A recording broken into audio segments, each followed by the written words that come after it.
All right, hello, people. I believe we're live. Are we back? Everybody, are we back? Yes, yes, thumbs up, yeah. Let's do this. Okay, so I am pumped, and then some. We're waiting for Zoe to hop in here with us. But this is my session that I'm like literally like geeking out over because this is where I have found the most success, where these people have taught me so many different things about dark social. So it's this buzzword in the B2B world, right? And it's giving this access to all your buyers in these different places where you wouldn't be able to reach them if you're just blasting all these different things out to every single person in the world.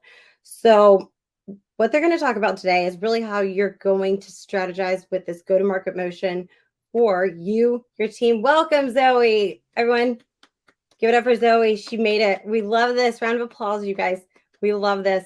And for your company, for you, how you can get involved in dark social, how you can understand dark social, how it's going to be impactful for you specifically.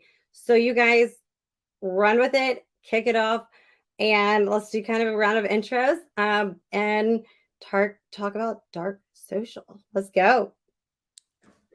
Love it. Thank you so much for that intro, Amelia. Hi, everybody. I'm Arthur. And speaking of the topic, I literally have it in my title, weird title of Head of Dark Social and Evangelism at Chili Piper.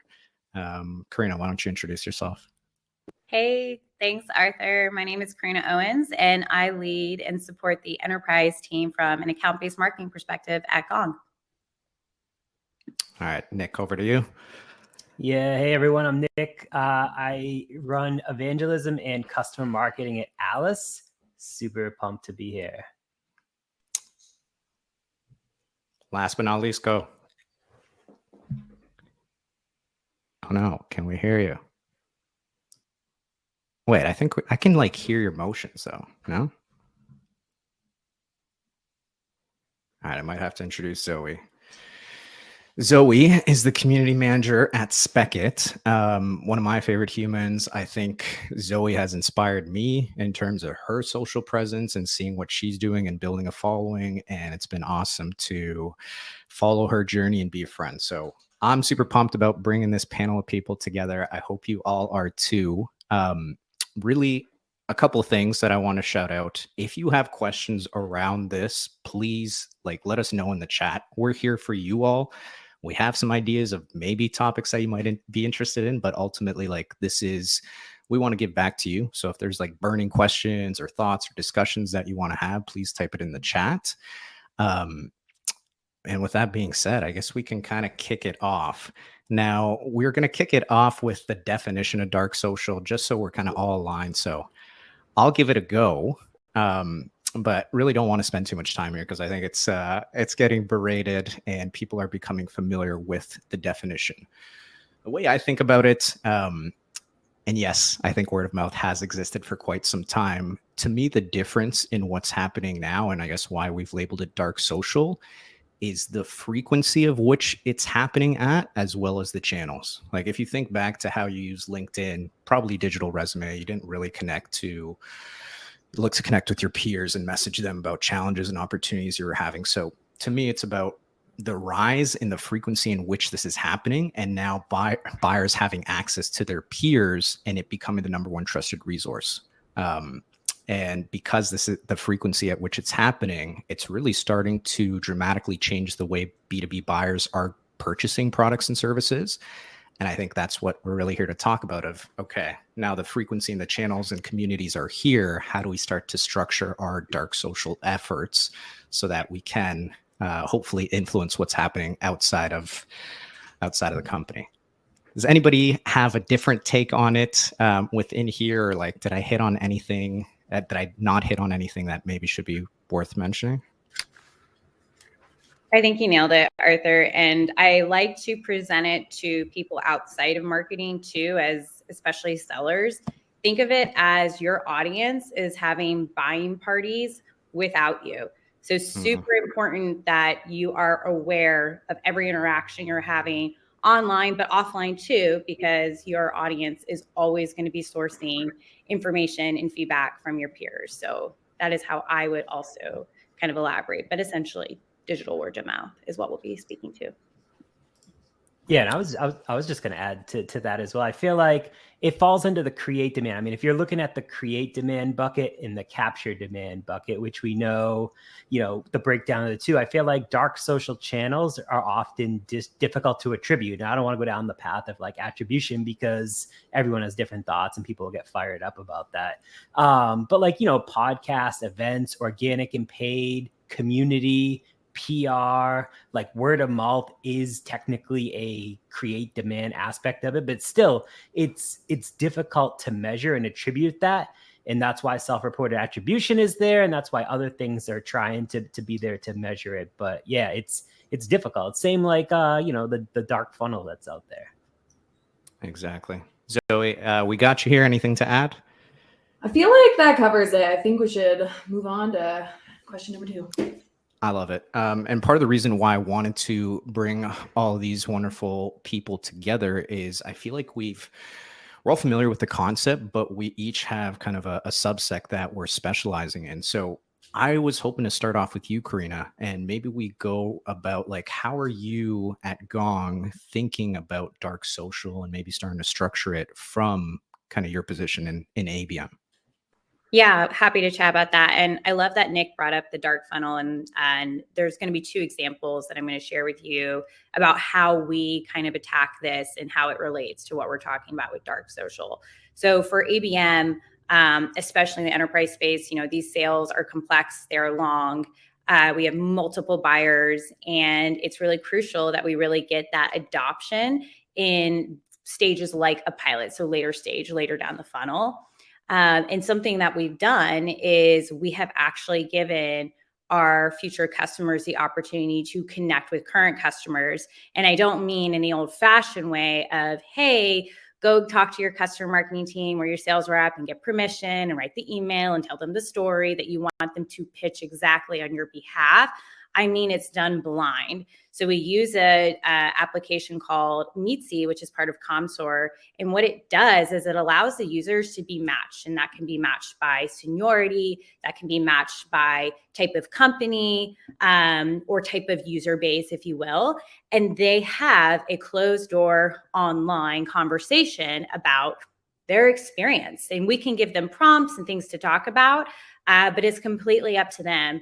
And we've found that even just giving that opportunity alone, the prospect, your future customer, they see that you are intentionally removing yourself out of the process. You're trying to remove that bias and allow these 2 peers to connect. So that's one way we do that here at Gong. Later stage and earlier stage, more top of the funnel, we run Gong community, and we have different segments of that community. So there's different pods, if you will, and it's completely agnostic. It is not meant to drive revenue. And the way that we actually structure that is the community team does not at all report into any of the go-to-market teams. So we're intentionally trying to structure the teams to not have the community be aligned to revenue and purely be about serving our audience and giving really helpful and thoughtful content.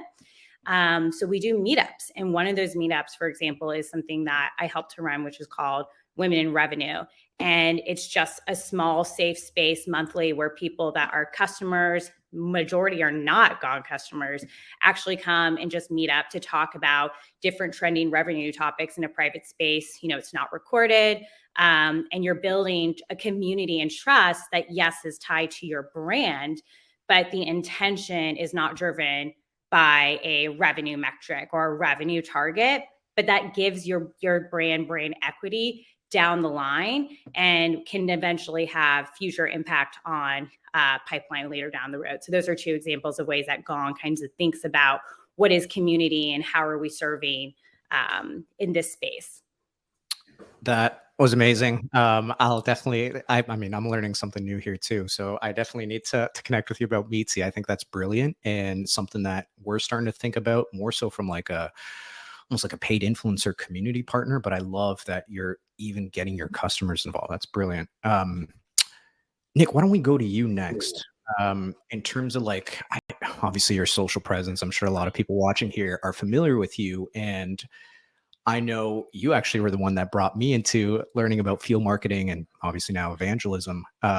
So clearly what you're doing is working. It's worked on me. I think you bring a lot of value to the platform, but how has that kind of aligned with pipeline creation and close one in terms of like the self-reported attribution? I'd love for you to talk to us a little bit about that.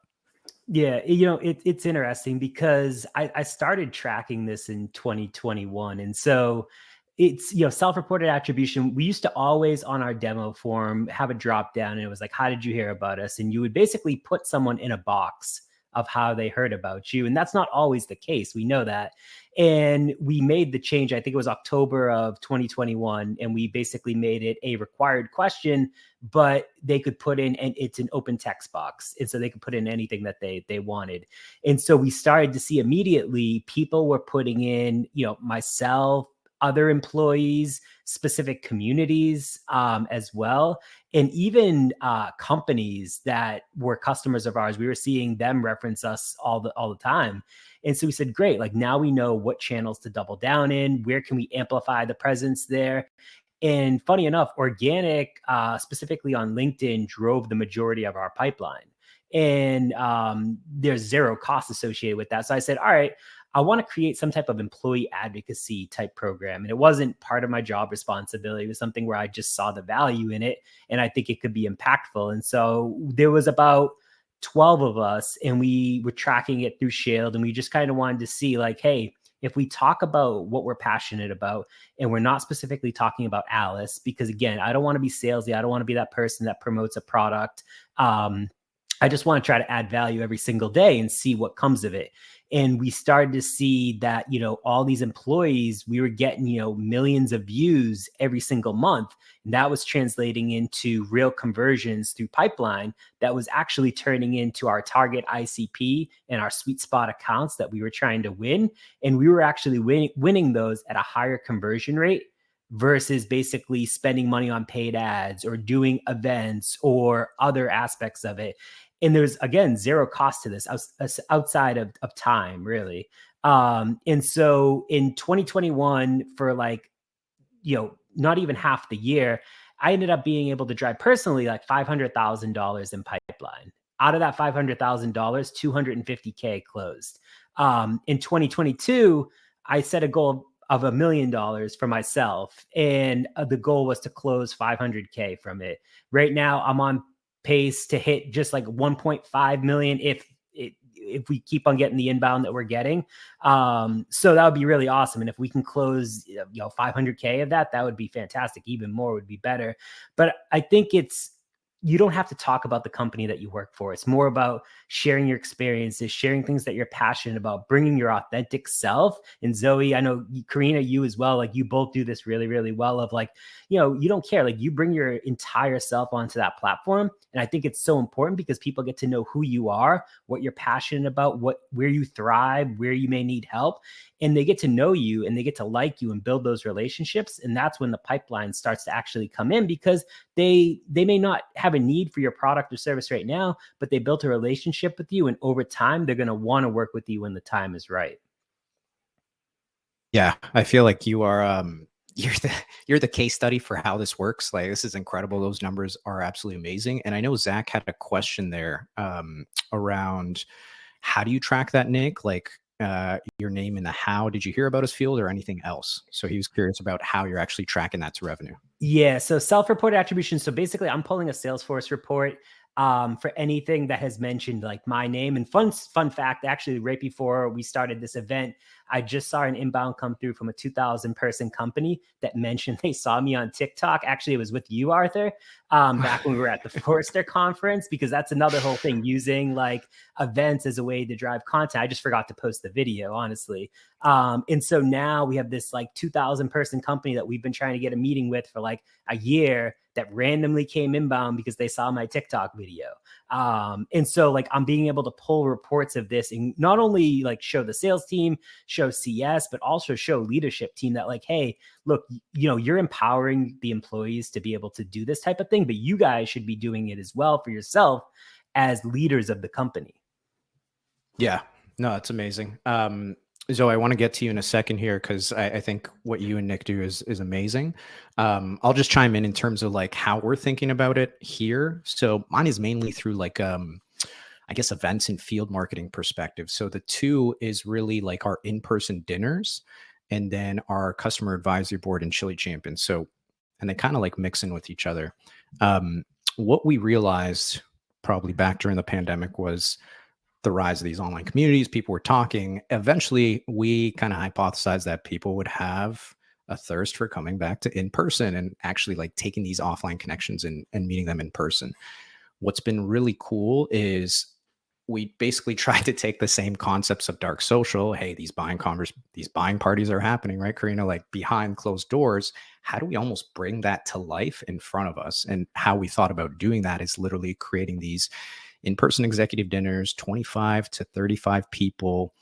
And really it's the mix of customers and your top prospects, and specifically like seating them next to each other. That's where we've seen a lot of organic magic happen, because I think we've all hinted at this. And I love like how you're even using it down funnel, Karina. Your customers are your best sales reps, and they fill a gap that a lot of sales reps and maybe even marketers can't, which is they've implemented your product and they've actually seen results. So if you can get your best prospects talking to your customers, the ones that have seen results, the ones that know your tools inside and out, and hearing it directly from a peer, that's that's where we've seen a lot of magic happen. And what I'll say on the customer advisory board, because we do use them a lot of the time, they're our best customers, to invite them to these dinners. But I think not a lot of people, like even from a customer advisory board perspective, look at it as a two-way relationship. They think, hey, let's bring on this person. We think they can help us grow, but there's not enough focus on what's important to them. So we try and really focus on that, so we can kind of create these win-win situations of, oh, okay, you're looking to build your brand. Let's say we can help amplify some of your content or post it across communities. So trying to understand what's important to them and marrying the two and looking for opportunities where you can place your customers with your prospects. But let's get back to you, Zoe, in terms of like what you're doing, evangelizing through social. I think you also have a very unique strategy around events, where I'm lucky to see you at a bunch of these, but I often see you like walking the trade show floor and not necessarily investing in a booth. So would love to hear how the kind of strategy behind that and how it was born, and really like how you think about dark social at Speckit. Yeah, of course. So some of the best ideas and strategies come out of like just experimentation or necessity. Like, what's that quote? It's like necessity breeds innovation. So basically what happened is there were a couple of events that fell at the end of the quarter when I first started. And so everyone knows salespeople are trying to close things at the end of the quarter. So they needed somebody to go to some of these events who wasn't carrying a quota, but could talk to customers. And since I have a background in sales, it was kind of like, well, we've thrown a salesperson into a marketing role. Let's see how she does. And I like, events are my favorite thing ever. I love being at events because I feel like I'm just operating in my sweet spot. And so I've been lucky enough to go to, I don't know, probably like 10 events on behalf of Speckit so far this year. Got a couple more. I also go and like speak at events on behalf of Speckit, but when I go, we like mix it up. Sometimes I'll just attend, or maybe I have a speaking slot, but I'll go for the entire event and I will walk the floor and I will go ask people, what do you do? Because inevitably they then ask me what I do. And so you get to do that like reverse pitch at events without the cost of a booth. And we did that at SaaStr, and that was actually like shockingly good. We did that a little bit at Dreamforce. We had a booth at Dreamforce, but I would walk the floor. I would take an hour and walk the floor and go meet people. It's also how we would like invite people to happy hours. Like, I just am not a believer in waiting for people to come to you. You need to go to where the people are, go to where your customers are. And that's like my whole ethos around community and dark social in general is like, why would I wait for people to stumble across my LinkedIn profile? I should go into the communities where my ICP is already spending time and become a value add and become somebody that they recognize and familiarize like them with me, so that when I inevitably reach out, or when a BDR reaches out, or when they do stumble across our, profile, they immediately think, oh, Speckit, that sounds familiar. Why does that sound familiar? And it's a warmer conversation. Great story I have about this is part of the reason I actually ended up working at Speckit is because somebody a year prior told me about the company. They're like, yeah, this really cool company in Denver. It's founded by 2 females. They're super young. They're like really changing the game in enablement. You should check them out. And so like I did for like 2 seconds, and then I like went off to a different company and like whatever, never thought of it again. And then Dan from Chili Piper introduced me to Elle, and I was like, why does Speckit sound so familiar? And it's because somebody else had talked about them literally a year in advance. So my journey to come work at Speckit was essentially a testimony of dark social and like word of mouth, because it took a full year and now I work here. So like as a recruiting strategy, as a pipe gen strategy, as an expansion strategy, when you think about like communities and stuff like that, there's just like so much ROI, and it's not always the easiest to track, although we definitely like make efforts to track it as best that we can so we know where to double down. But if I could give one piece of advice, it's like, don't wait for people to come to you. The benefit of dark social is you go to where the people are and you build those relationships there. Like we're all about meeting people where they're at as far as like our ethos as a company. I know Chili Piper is really about that too. Like, why not do that in every aspect of your go-to-market strategy? Oh man, you hit on so many good things there. Yeah, I like the strategy you've employed at events, and props to Speckit for recognizing that, like, hey, if we plop Zoe in SaaStr Dreamforce, like she has a brand that people want to like interact with, and that's on behalf of Speckit. You also brought up an interesting point, and I know I resonate with this quite a bit coming from sales, and like I'm starting to convince myself more and more that if you give the right sales rep a marketing title, it can be very disarming. I think there's some ulterior motives, unfortunately, that sales reps get in terms of, oh, here comes the pitch type of thing. But it seems much more disarming when I approach like our ICP and they're like, hey, yeah, this is everything that's going on. I'm like, I wish I got that information when I was in sales. I see some questions coming through, so this is awesome. Let's answer some of these here. So Tim McMinn says, given your companies are at a more mature stage with strong brand affinity, does your approach differ for, say, a Series A company versus a Series C or greater when approaching the strategy? Love this question, Tim. Anybody want to take a first stab at it? Yeah, I think it's a great question. And it was actually right before we saw this pop up, I was going to chime in on what you were just saying, Arthur. It really is an all hands on deck approach. And the smaller you are, the more important this is. So just as you're thinking about matching like your ICP or your persona to specific content tracks as examples, you should be also matching like peer to peer at your company. So one of the things that I've done at a lot of smaller companies is I've actually aligned our executives to executives at the target accounts that we're trying to reach. And they have a hand in hand in trying to play in engaging, because obviously I'm not going to be able to speak to, the exact experiences and day in and day out of a CEO, but my CEO certainly can. So it's more important that I'm connecting the right persona at each account with the right personas at my account. Alternatively, I'm sure everybody else on this call or on this panel too gets this, I'm getting pulled into deals all the time to speak to how Gong actually makes my job as a marketer easier. So that then helps the CMOs at the companies that they're trying to sell into understand how they fit into this buying process and how they can maybe even convince the broader org because they see how it affects their initiatives. So I think that you can definitely start small with little programs that are almost peer-to-peer agreements on how is your executive team planning to engage with the executive team at the target accounts you're going to reach every month. Maybe it's a monthly check-in where all the go-to-market orgs, so your marketers, the account owner, maybe the SDR, VP of sales, and your CEO get together just to sync on XYZ account and say, here are the updates. This is what we think would be the most useful use of your time when you're reaching out to XYZ executive at this company.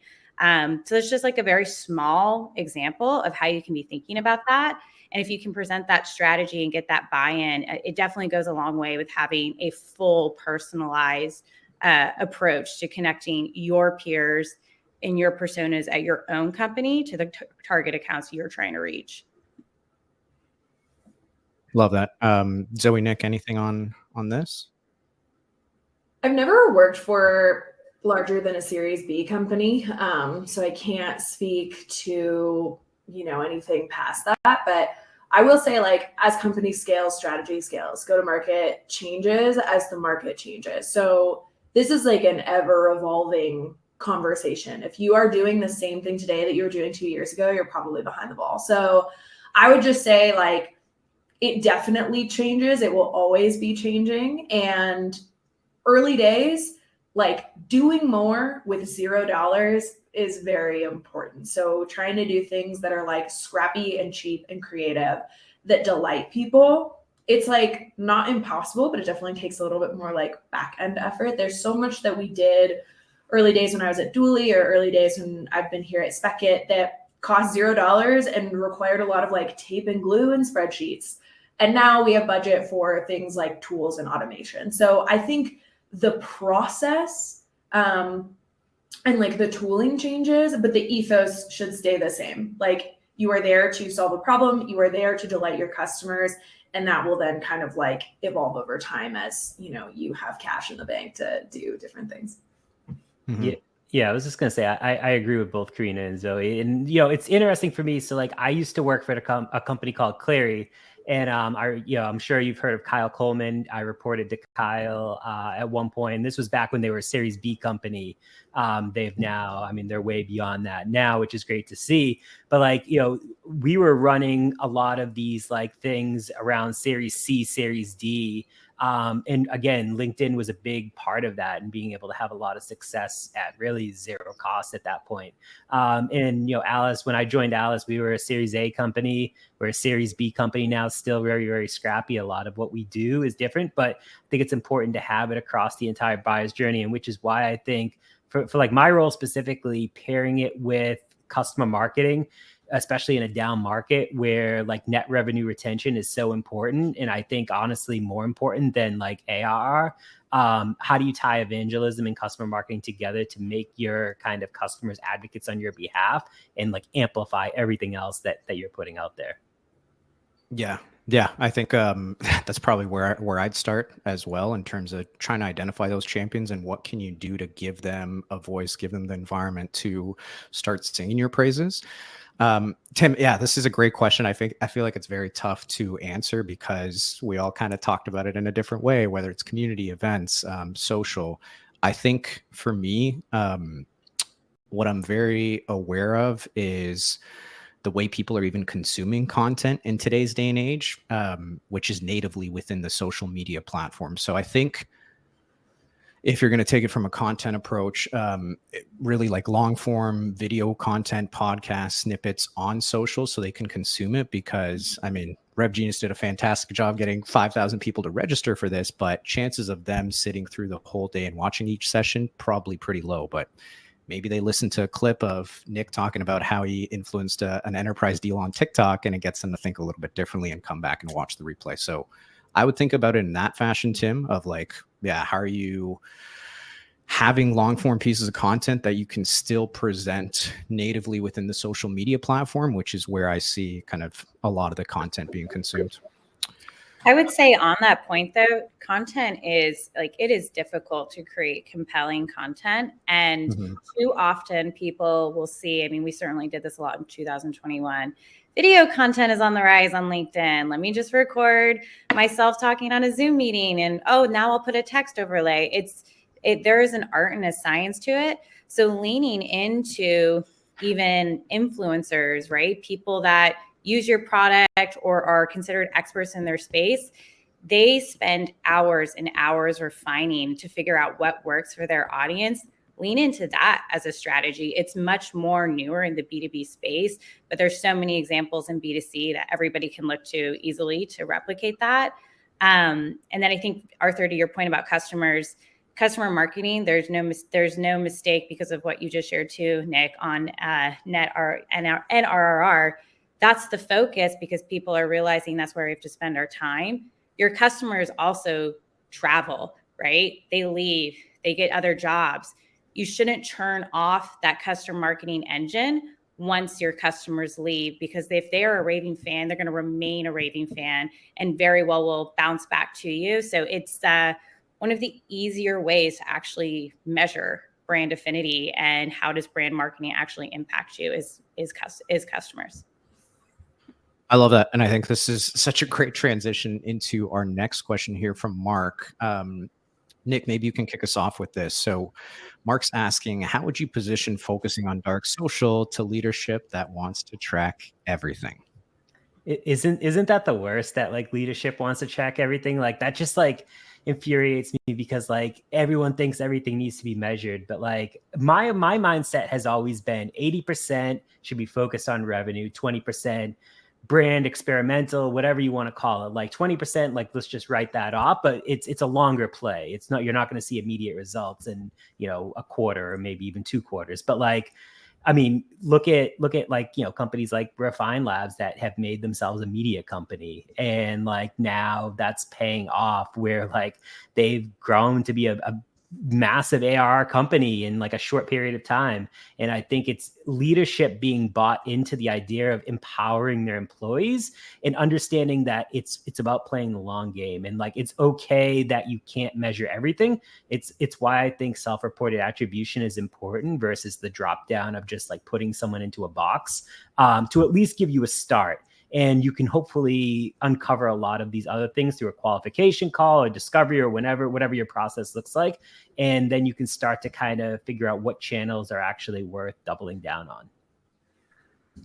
Yeah, and I think that what you said there too is key. Like it's a long game here. I think so many people try to jump and do too many channels at once, don't see success in the first 2 months, and then bail. There's a lot of leading indicators that you could show. So let's say you're starting a podcast and you see that there's a bump in web visits to case studies or your product page, you know, after launching for a month or what have you. You can make some correlations to support. I think it's all about how you're telling that story too. But it is important that when you're speaking with leadership about this, that you're explaining leading indicators and how that can tie to these new initiatives that are harder to track and what you can anticipate. And also sharing too, just candidly, what doesn't work. And I think that'll give them a lot more confidence when you can speak confidently to that. I think that's brilliant. I think focusing on the leading indicators here of like, and making a case for that so you can slowly start to build on it. I think, yeah, to me, when I read this question, it isn't like 0 to 1. Let's jump in all the way through with dark social. It's probably trying to find those little wins and saying, hey, remember that podcast episode? Or, hey, remember that podcast you were on, Mr. or Mrs. CEO? They actually reference that in a sales call, so you can tell it's working. So try and find evidence of that littered throughout. If you have Gong, listen to recordings, or try and set up those early leading indicators of what you think might give you more of a, I guess, recipe for diving into this more. Zoe, anything else you want to add on to this one? Yeah, I think it's all about like experimentation and testing too. You don't have to say like, we're going to roll out this new program and here's how I'm going to track it. It's, hey, can I have the freedom to try this with 3 people and run an experiment for 6 weeks? And then I will report on the results when I'm done, and we'll decide whether or not we double down or pivot away.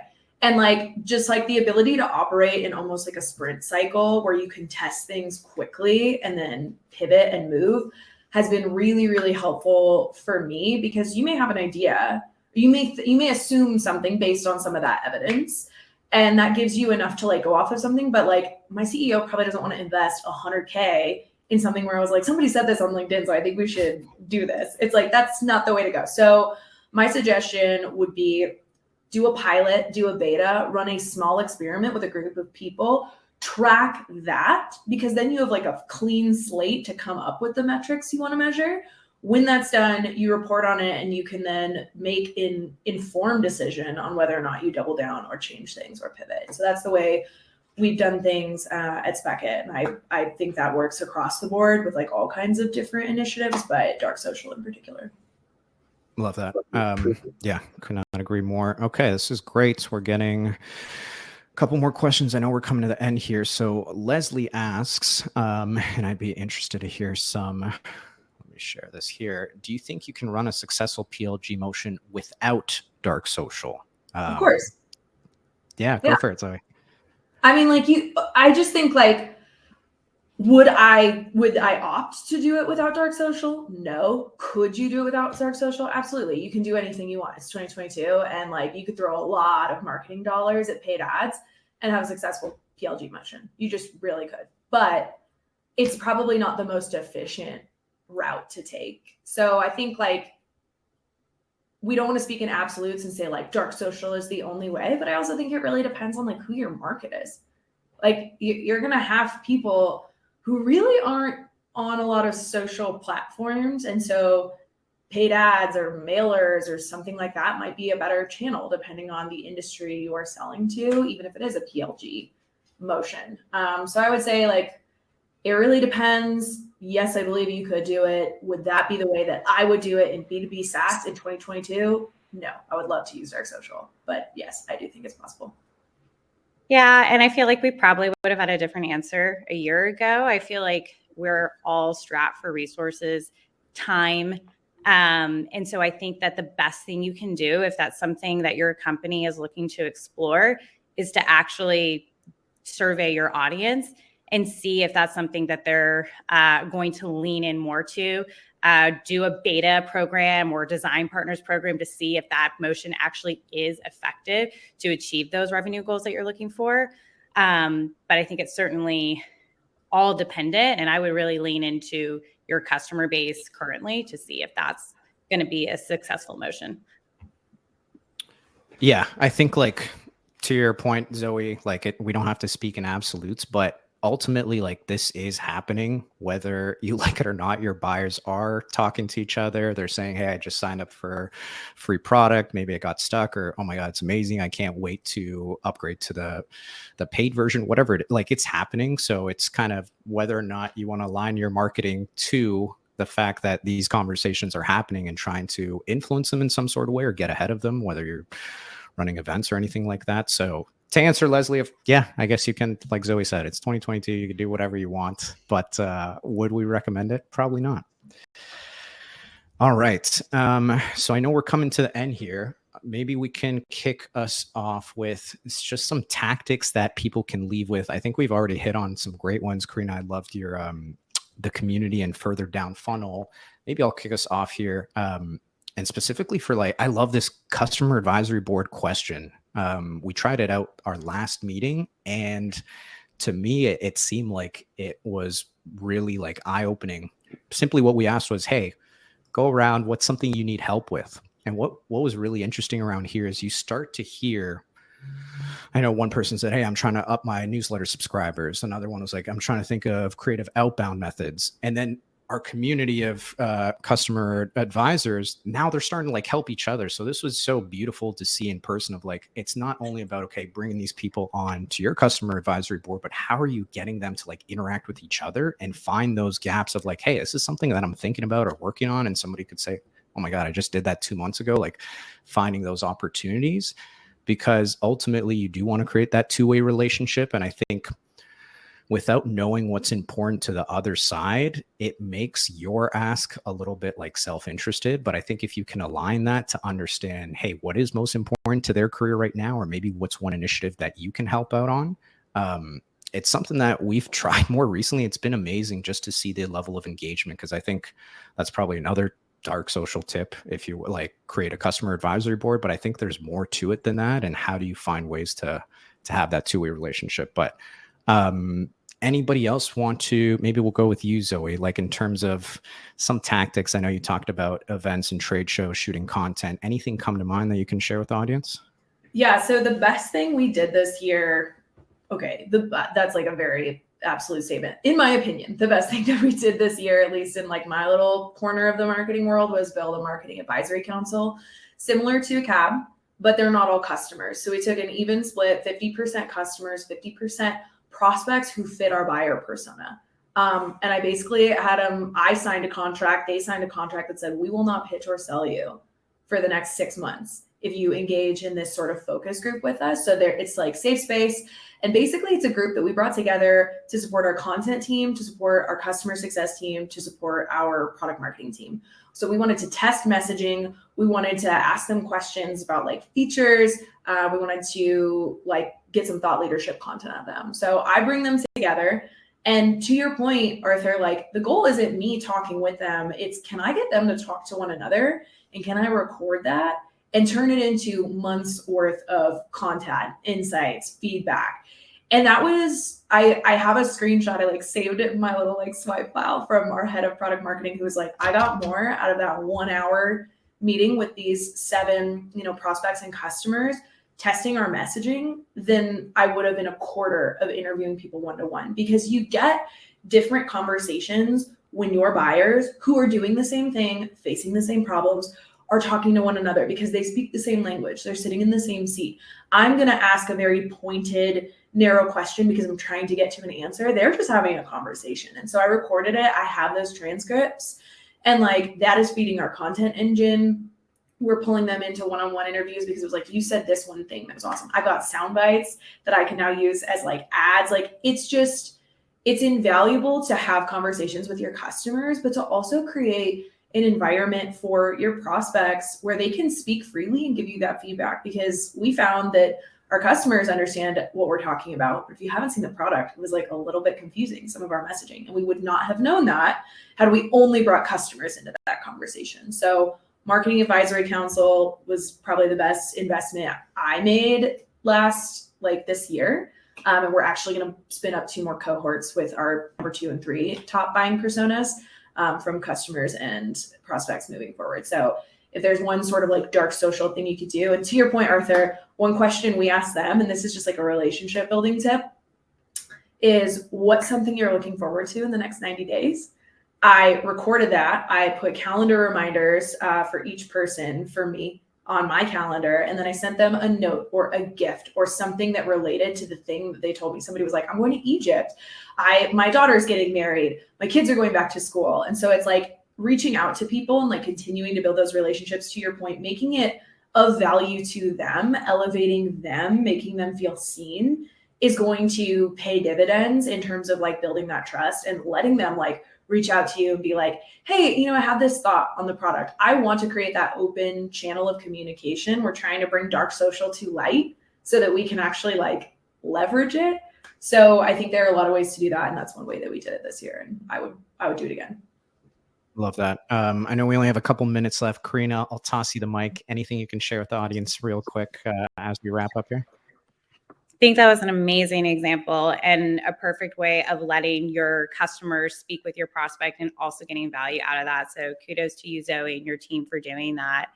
The only other thing I would add is that like a very small example of that I heard earlier this year was from Metadata, where they did a whole rebrand and restructure of their website, and they ran it through their executive team. They ran it through the marketing team, and they had the exact version, how they thought the website flow should look, what the copy should say, et cetera.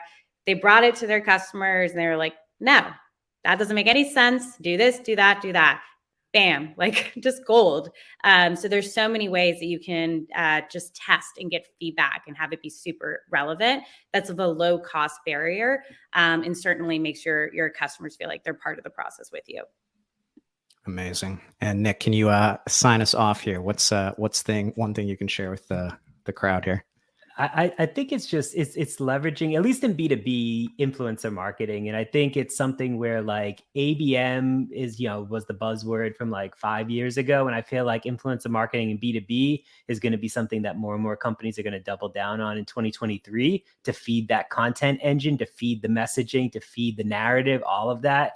And I mean, we're working with a few people right now, and it's more than just slapping your logo onto a newsletter. Anyone can do that. But when you have creators that come together to create something around a narrative that you're building together, and they are, your target ICP, they have your target ICP, like working together just makes a lot of sense. And I think it brings the authenticity part to it. It brings like, again, people buy from people. And so when you make it more relatable, I think you're going to start to see that even more so in 2023.